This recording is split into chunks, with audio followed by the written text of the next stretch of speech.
How did people even plan travel before ChatGPT? Truly wise words from my roommates. I, bravely, shall be endeavoring to find out. I will not be allowing AI to even touch my travel here in Australia.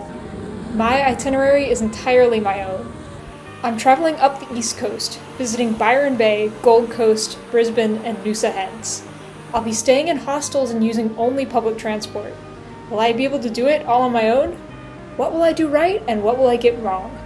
Follow along to see. Day 1, Byron Bay. I started my morning in Sydney. I could hear the horses out on the track, training before dawn. As the sun rose, I walked into the airport with time to spare. I boarded my flight without a hitch, and then I touched down in Ballina. It was a beautiful day, but this is where I hit my first unpredictable moment. I realized that the bus I wanted to get on had left before my plane had even touched down, and I would need to wait 2 hours for the next one. Annoying, but I knew I could entertain myself for 2 hours. I got a sausage roll and walked around the airport, probably the smallest I've ever been to. I had faith that the bus was coming. I met a fellow backpacker waiting for the same bus. He and I were looking at the same timetable, but for some reason, he didn't believe that the bus would come when it said it was going to come. So, 5 minutes before it was supposed to get there, he got up to use the bathroom. I told him he was going to miss it. Sure enough, the bus rolled up. I got on and he didn't. Finally, I was on my way to Byron Bay. I arrived at my hostel called the Drifter. It was small, but the beds were nice and everyone got a curtain, so they felt very private. The bathrooms were also really nice. My first stop in Byron Bay was a bead shop called Trinkets. You pay for the beads and then you get to make your own bracelet. I carefully picked out a blue and green color scheme and my centerpiece bead, a piece of Larimar. I picked it because it reminded me of the ocean. I surrounded it with beads made of bone.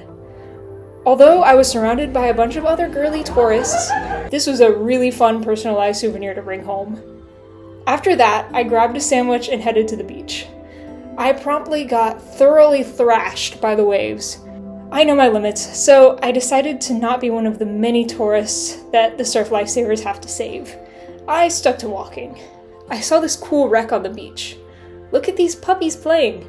I had to be careful along the tide line because there were a bunch of blue stingers that had been washed to shore.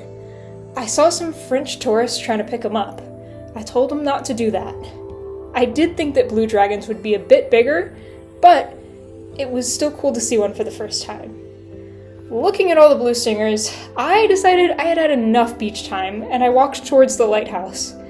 This is what the bathrooms looked like, so I knew I was in for a treat. I was surprised by the lush rainforest as I climbed above the beach. I diverged from the trail and got these great views at Fisherman's Lookout. Headed farther up the hill, I met this friendly water dragon. After a lot of stairs, I was at the lighthouse. It really was a perfect evening to be there. The water was glittering, and a soft sea breeze blew through the grasses. I finished the walk back in town where I had started. I knew Betty's Burgers wouldn't do me wrong. I also noticed that it just happened to be the night before a full moon, which would be important for my next destination. Day 2, Gold Coast. I got breakfast from Aldi and a coffee from the Byron Corner store. I walked down to the beach one last time. Although it was cloudy, the waves were great. Then it was time to board the bus to the Gold Coast. I'm glad I got to ride through the mountains, and maybe next time I'll stay longer and do some hiking. I checked in at the YHA Coolangatta, and then headed into Noosa Heads. Somehow, I got the one day where the Gold Coast wasn't gold. If it was a bit sunnier, you might recognize this as the place where they filmed H2O Just Add Water.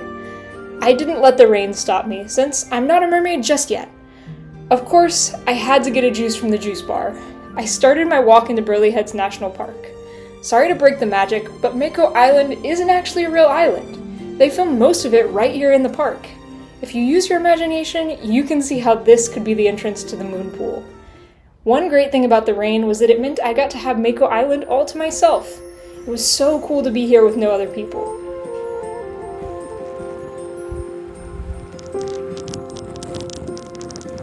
Look, you can even see where Zane's boat crashed. This is not a beach, but rather a river called Talabudgera Creek. You can swim in it if the flags are up, which they were.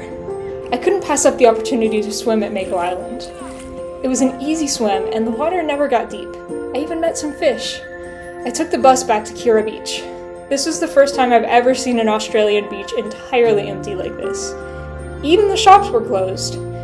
The only place that was open was Happy Snapper Fish and Chips. I think the only way you can really enjoy fish and chips is on a day like this. Day 3, Brisbane. The next morning was cloudy, but at least it wasn't raining. At Golden Times, I think I got my favorite coffee of this trip. I wasn't expecting something this decadent. In the last 10 minutes before the train came to pick me up, I admired this gloomy view of the Gold Coast skyscrapers. It was time to say goodbye as I headed towards Brisbane. I got some sushi, and it was time to start my museum day. One great thing about Brisbane museums, and Aussie museums in general, is that they're free with the exception of maybe a special exhibit or something.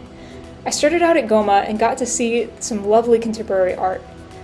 I made a spontaneous stop into the State Library and saw their art book collection. Then I went to the Queensland Museum. They had fashion and dinosaurs on the same floor. They had a great taxidermy collection, including this emu, and this decidedly non-taxidermy python. I had to fight a Chinese tour group for a picture with the Brisbane sign, but I am a tourist and it had to be done.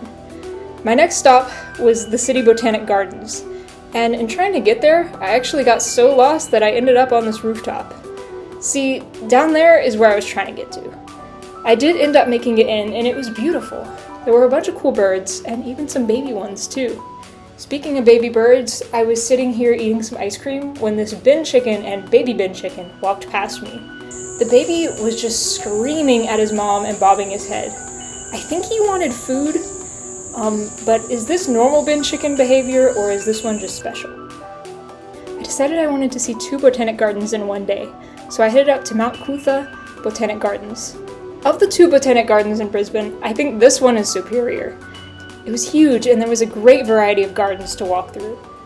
Going in the evening as the park was about to close meant that I had the entire park to myself. Well, almost. I was in the supposedly American region when I heard the unmistakable sound of bagpipes. I wasn't hallucinating, and there was truly someone playing bagpipes in the conifer section. The bonsai section was closed, but I still got to see the Japanese garden. One great thing about the hostel I chose in Brisbane was that they give you free meals. That is, only if you're willing to brave the lines, of course, and this hostel was huge. But I'm a college student who knows the dining hall game, so I was first in line. Day 4, Noosa Heads. I got the train from Brisbane into Noosa Heads. One thing I do regret is not spending more time in the Glasshouse Mountains. I was shocked to see this giant mountain just appear, but my next hostel was definitely worth the wait. It felt luxurious, even as a hostel. It was easily the best one I stayed in. I got some poke and headed down to the beach, watching the surfers. I was a little jealous, so I went back up to the lodge to check out their collection of free boards.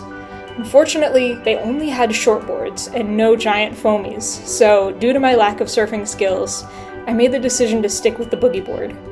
Although it wasn't what I wanted, I did boog all afternoon and had a great time. At the lodge, I got maybe the best burger I've ever had. Sorry, Betty, I know this is your hometown, but you just can't compete with Wagyu beef. I had a conversation with this grandpa from Sweden who was there for surfing. Noosa was a once-in-a-lifetime surfing location for him. That conversation put the thought in my mind that maybe it was time to graduate from the boogie board, but I really wasn't sure yet. I took a short walk down the well-lit paths and saw some great stars. Day 5, Noosa Heads, Part 2. At the Halcyon Lodge, I was in the all-gender 6-person room. Another girl had the bunk next to mine, which I thought was a good thing until her alarm kept going off at 6 a.m. I wasn't able to fall back asleep, so I decided to spend the morning doing the coastal walk. Along the way, I saw some surfers truly shredding waves at Noosa National Park. I could see where the Swedish guy came all the way here. The waves were really world-class. At this point, I was certain that I would be sad if I let my lack of confidence in my surfing skills keep me from at least trying. I made a deal with myself that if I could finish the hike before 11, I would go out and rent a board and take it out. I got some amazing coastal views and finished the walk at Hell's Gate. Such a scary name for a beautiful place. On the way back, I realized that I couldn't have asked for better conditions for my first time in a lineup. The waves were small, meaning that all the pros were out at more thrilling locations. The only people out there were kids and this surfing dog. I rented a red foamy and paddled out. I felt surprisingly strong, and each paddle brought me closer to the lineup. I felt the waves under me, and my practice with the boogie board helped me to understand when it was time to let the wave take me. I didn't hesitate as I saw a giant, green, unbroken wave hurtle towards me. I put all my effort into paddling, bringing up my speed, until suddenly I was effortlessly racing towards the shore. I had caught my first wave. Of course, my pop-up wasn't that glorious, but I was amazed that I had even been strong enough to paddle into it in the first place. There's truly nothing like being successful surfing by yourself for the first time. To reward myself, I tried Australian 7-Eleven for the first time. Felt like a fitting end to my East Coast adventure. Next week, I'll be heading out to New Zealand for the first time. Be sure to stay tuned. Thank you so much for watching. Bye!